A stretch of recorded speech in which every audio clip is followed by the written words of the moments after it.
Okay, today is August 12th. Time for another Buoy 10 update. Today was, let's say, interesting. The last couple days we've been finding a bunch of fish over at the shipwreck area on the Washington side, and those fish are gone. They are out of there. We started out today at the top of the tankers. Like I mentioned yesterday, I want to start out fishing the tankers, and the troll was pretty good from the tankers following the tide up towards Tongue Point.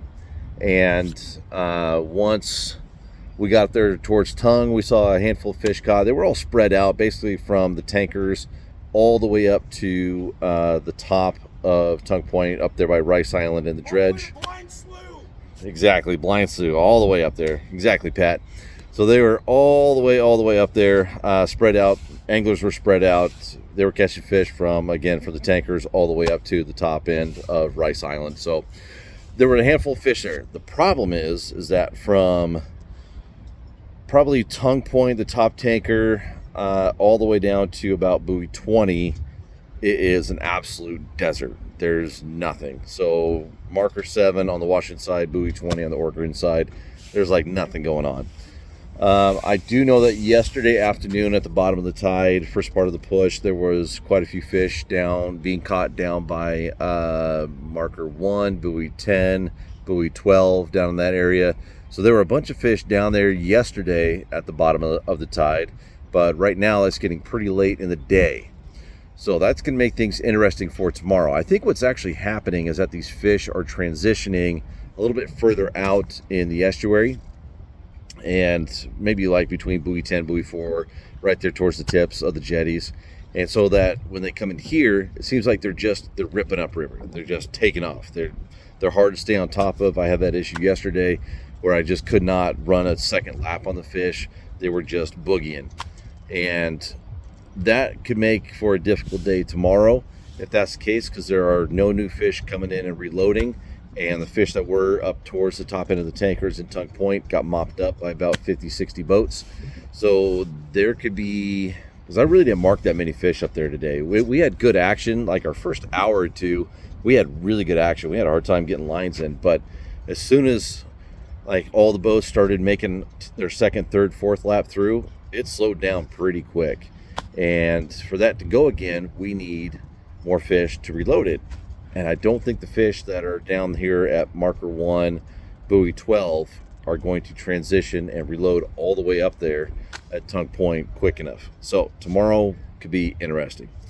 The other thing that happened today is that usually, I mentioned this in yesterday's update too, I am terrible on these small tides. I just don't do well. I don't know what my issue is, but I'm just not very consistently catching fish on these small tides.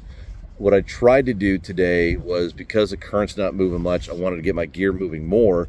So I put on one of those red colored bumpers, my 22 inchers that I mentioned earlier, how I have all my bumpers color coded. And the red one's 22. So I put one of those on, and then I put on a real short leader too, like 18, 20 inch leader. And that one had really good action right off the bat. I'm like, oh man, I figured it out. Here we go. Let's start putting on more red bumpers, shortening up the leaders. That's the ticket. And then the next 3 bites came on my green bumpers with 28, 30 inch leaders. So 28 inch bumper, 28, 30 inch leader. Right place, right time, right fish, I guess. Yeah, I don't know. So as soon as you think you got everything figured out, you're wrong. There you go. That's part of the fun of being down here in this fishery too, though, is that every single day is different. Everything's new. You're always constantly learning, and that is why I absolutely love this fishery, because nothing is consistent. You have to be on your A game every single day and put the puzzle pieces together.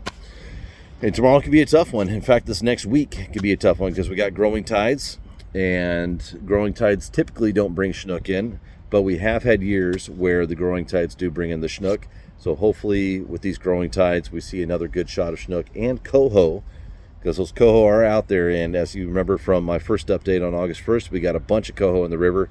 So hopefully on these growing tides, we see a bunch more silvers in the estuary here too, especially with the ocean being closed. Oh man,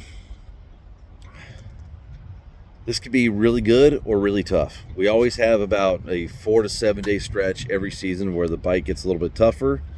Today we caught plenty of fish. We only ended up with 2 keepers, but one of them, the fish checker put on a scale. That was really cool. We actually had a 30 pounder today. That was cool. You don't see very many of those. But we only ended up with 2 keepers, let a bunch of wilds go, missed a few, lost a few, usual program. And came in a little bit early because the bite was just dead for a long time. And the folks in the boat were like, yeah, you know what? We caught plenty of fish. We got a lot of meat between the 20 pounder and the 30 pounder. We're good. Let's go in. So back here at the dock and trying to figure out what my game plan is for tomorrow. It's going to be interesting. I hope I'm wrong. I hope that there's a lot of fish that show up and they reload this system real quick. But in the back of my mind, I just got this hunch that we're at the beginning of that short stretch of 4 to 7 days where the fishing can be kind of difficult here. Our one saving grace would be if a bunch of coho show up. We'll see. We'll see.